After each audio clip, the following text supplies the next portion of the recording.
Hey, this is Chris. Do we really need to use the Hebrew names for God and Jesus and all of the other figures of the Bible? Does that really make one more spiritual? Is it a better?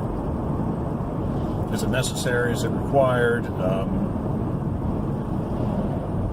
Does it mean you're more in tune with God? I don't think so. I don't think it means anything.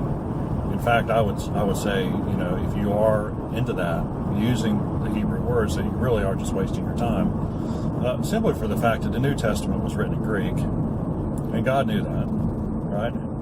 God knew that. The fact of the matter is, by the time the time of the New Testament came around, the time of Jesus' birth, Hebrew had fell into such disuse. That is really cold. Into such disuse that a Greek version of the Old Testament had been written, in 70 BC. I mean, that's how little the Hebrew language was being used. It's like the Jews had almost forgotten how to speak it. And indeed, there is a huge disconnect between people who spoke Hebrew back then and those who speak it now, because there is a great deal of uncertainty about even how to pronounce words or what their meanings really are. And just because you're Jewish today and you speak Hebrew, that doesn't give you any special insight or anything into how people spoke 2,000 years ago. I'm sorry, it doesn't work that way. You don't get special insight and clairvoyance. Well, not clairvoyance, but you don't get special insight by being of a certain ethnicity or a certain faith. So, I think that this whole, like, this Jewish roots, Torah observancy kind of thing, to insist upon using the Hebrew names for God and for Jesus is just really misplaced enthusiasm. I mean, Jesus was born into an era where Hebrew had come into disuse.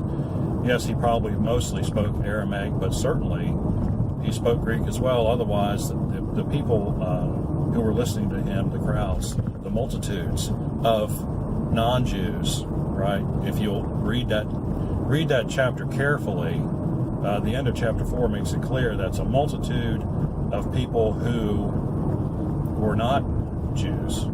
They were from the Decapolis region, which was the Greek section there in Greater Israel. Of course, Israel wasn't really a country by then, right? So, but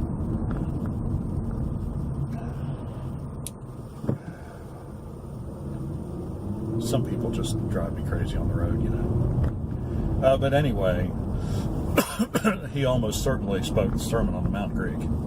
I mean, I don't think it can be argued any other way. Otherwise, he would have been speaking gibberish to a bunch of people who had been following him for quite some time.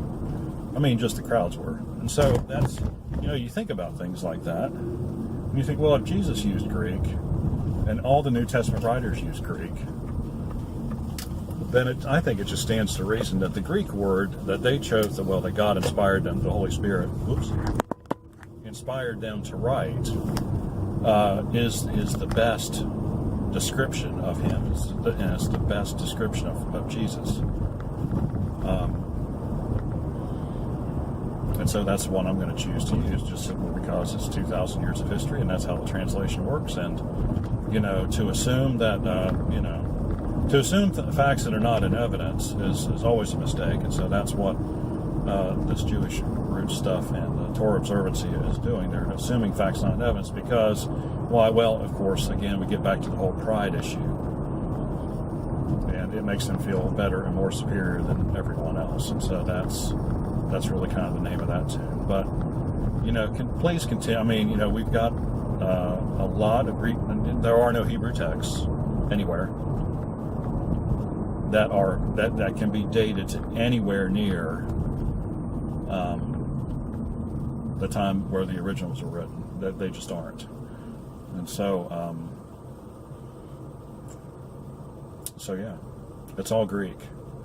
And we've got very fine translators who have translated multiple reliable versions of the Bible. starting with the King James Version. And so, I'm going to stick with what historically is what we should be sticking with. And unless somebody come up with a really, really good argument as to why we should start using Hebrew. But there isn't one, as far as I'm concerned. So I just thought I'd cover that topic today. Got any questions or comments, please do so in the section below. Like and subscribe. We appreciate when you do. And we'll see you on the next one. Oh, God bless you.